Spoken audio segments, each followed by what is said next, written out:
साथियों, जय हिंद जय भारत। मैं आपका अपना सुनील चौधरी। तो मेरे कई बंदों ने कमेंट किया था कि सर जो टीआरपी भर्ती है वो काफी लंबे समय से नहीं आ रही है, तो हम इसके साथ कौन सी वैकेंसी है या उससे रिलेटेड कौन सी ऐसी वैकेंसी है जिसकी अपन टीआरपी का सेम प्रोसेस होगी और उसके अकॉर्डिंग जो भर्ती संपन्न होगी। तो मेरे प्यारे लाडलो, जो मेरे लाडले टीआरपी की इंतजार कर रहे हैं उनके लिए बहुत अच्छी अपॉर्चुनिटी है। आप इसको एक टीआरपी के रूप में देकर इसको आप सिलेक्ट हो सकते हैं। तो मेरे प्यारे लाडलो, जो आपको प्रोसेस जो या आर्मी होती है, अपनी इंडियन आर्मी होती है, उसके अंदर देखने को मिलती है, सेम वही प्रोसेस आपको इसमें देखने को मिलेगी। अपन बात करते हैं इस वीडियो के माध्यम से जो 2024 के अंदर एक नई वैकेंसी आई है। तो मेरे प्यारे लाडलो, जो वैकेंसी का नाम है वो है आरपीएफ। यह बहुत अच्छी वैकेंसी आई है। जो मेरे भाई किसी भी कारणवश इंडियन आर्मी में सिलेक्ट न हो पाए तो इसमें आप सेलेक्ट होकर जो हमारे देश के आंतरिक भाग है उनमें सहायता प्रदान कर सकते हैं। तो मेरे प्यारे लाडलो, जो वैकेंसी का नाम है उसका नाम है शॉर्ट के अंदर आरपीएफ। और मुख्य परीक्षा के अंदर जो रिटर्न होता है उसके अंदर इसकी बहुत बार फुल फॉर्म भी पूछ ली जाती है। तो इसके साथ जो हमारी इंफॉर्मेशन भी पूरी हो जाएगी और जो रिटर्न का जो क्वेश्चन है वो भी कवर हो जाएगा। तो आपने वैकेंसी का नाम आरपीएफ। आरपीएफ की फुल फॉर्म क्या होती है? Railway protection force. मतलब जो अपनी रेलवे है उसको सहायता प्रदान करती है, सुरक्षा प्रदान करती है।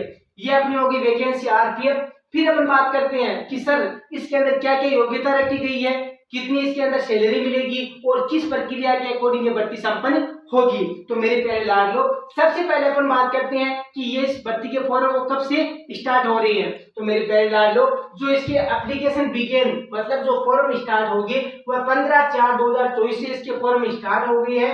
और जो अंतिम डेट है, जो लास्ट डेट है, वह कब है? तो मेरे प्यारे लाडलो, जो अपनी भर्ती आरपीएफ है उसके अंदर जो लास्ट डेट रखी गई है वह आपको 14/5/2024 देखने को मिलेगी। मतलब आप जो फॉर्म है वो 14 तारीख 500 महीने तक आप फॉर्म को फिल कर सकते हैं, उसके बाद आप फॉर्म को अप्लाई नहीं कर सकते। तो मेरे प्यारे लाडलो से ये सजेशन देना चाहूंगा कि आप इस अंतिम डेट का इंतजार न करें, इससे पहले ये फॉर्म को फिल कर दीजिए, फॉर्म को अप्लाई कीजिए, ताकि आपको किसी प्रकार की परेशानी का सामना न करना पड़े। ये हो गई अपनी एप्लीकेशन बिगेन और लास्ट डेट है उसके बारे में। फिर अपन बात करते हैं कि इसके अंदर किस किस मतलब एज का क्राइटेरिया रखा गया है और कौन कौन से पद है।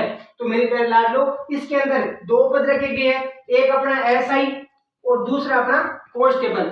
जो एसआई है उसके अंदर तो ग्रेजुएशन का लेवल है वो भी हाई है, और जो कांस्टेबल है इसका ग्रेजुएशन का लेवल है वो भी आपको लो रखा गया है।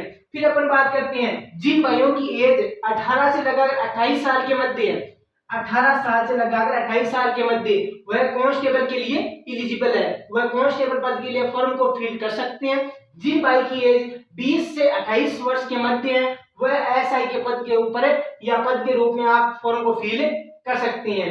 ये होगी अपनी एज के बारे में। फिर अपन बात करते हैं कि सर एसआई और जो कांस्टेबल है उनके कुल मिलाकर वैकेंसी वह कितनी है। तो मेरे प्यारे लाडलो, ये कुल मिलाकर ये बहुत अच्छी वैकेंसी मिलेगी। लगभग आपको 5000 के समथिंग ये वैकेंसी देखने को मिलेगी। इसके अंदर अलग अलग पद रखे गए हैं, मतलब एसआई की जो वैकेंसी है वो कितनी है और कांस्टेबल की वैकेंसी है वो कितनी है। तो मेरे प्यारे लाडलो, जो एसआई है ये थोड़ी हाई क्वालिटी की जो जॉब मिलेगी आपको, इसके अंदर सुविधाएं अधिक मिलेगी, जो आपका वेतन है सैलरी है वह भी आपको हाई मिलेगी। कांस्टेबल है इसके तो पद मिलेगी आपको 4208 और जो अपनी एसआई है इसके पद है 452। मतलब ये दोनों भर्ती 2 चरणों में संपन्न होने वाली है। इसमें 2 पद है, एक एसआई का और दूसरा कांस्टेबल का। एसआई के अंदर जो पद है वह 452 है और कांस्टेबल के अंदर जो वैकेंसीज है वह 4208 है। ये होगी अपनी वैकेंसी। इसके अंदर वैकेंसी अधिक है तो इसके अंदर आपको देखने को भीड़ भी बहुत ज्यादा मिलेगी इसके बजाय ना। फिर अपन बात करते हैं कि सर आपने कहा कि इंडियन आर्मी के रूप में है। तो मेरे प्यारे लाडलो, जो फिजिकल का जो योग्यता रखी गई है वो सेम आपको इंडियन आर्मी के अकॉर्डिंग मिलेगी। सबसे पहले अपन बात करते हैं हाइट के बारे में कि आरपीएफ के फॉर्म फिल करने के लिए अपनी जो मिनिमम हाइट है वह कितनी होनी चाहिए। तो मेरे प्यारे लाडलो, इसके अंदर अपनी जो मिनिमम है, न्यूनतम जो हाइट है वो अपनी 165 सेंटीमीटर होनी चाहिए। यदि मेरे भाइयों की हाइट 165 सेंटीमीटर है तो वह फिर इस फॉर्म को फिल कर सकता है। और जो अपना जो नॉर्थ हो गए, साउथ हो गए, उनकी जो एरिया वाइज है उसके अंदर छूट के अंदर, उस एज के अंदर आपको छूट भी देखने को मिलेगी। फिर अपन बात करते हैं कि सर एक अपना लॉन्ग जंप है और एक अपना जो हाई जंप है, तो मेरे लाडलो इसके अंदर लॉन्ग जंप रखा गया है। यदि आप एसआई का फॉर्म फिल करते हैं एसआई के पद के रूप में, तो आपको 12 फीट देखने को मिलेगा। यदि आपने कांस्टेबल के पद के लिए फॉर्म फिल किया है तो आपको 14 फीट लॉन्ग जंप करना होगा। फिर अपन बात करती है कि सर इसके अंदर हाई जंप है वो कितना रखा गया है, तो मेरे प्यारे लाडलो इसके अंदर जो हाई जंप है वो सेम ही रखा गया है। चाहे आप एसआई के पद से फॉर्म फिल कर रहे हो, चाहे आप कांस्टेबल के पद से फॉर्म फिल कर रहे हो, तो मेरे प्यारे लाडलो जो अपने को हाई जंप देखने को मिलेगा वह 4 फीट होगा। यह होगी आरपीएफ जो रेलवे प्रोटेक्शन फोर्स है उसकी फुल इंफॉर्मेशन।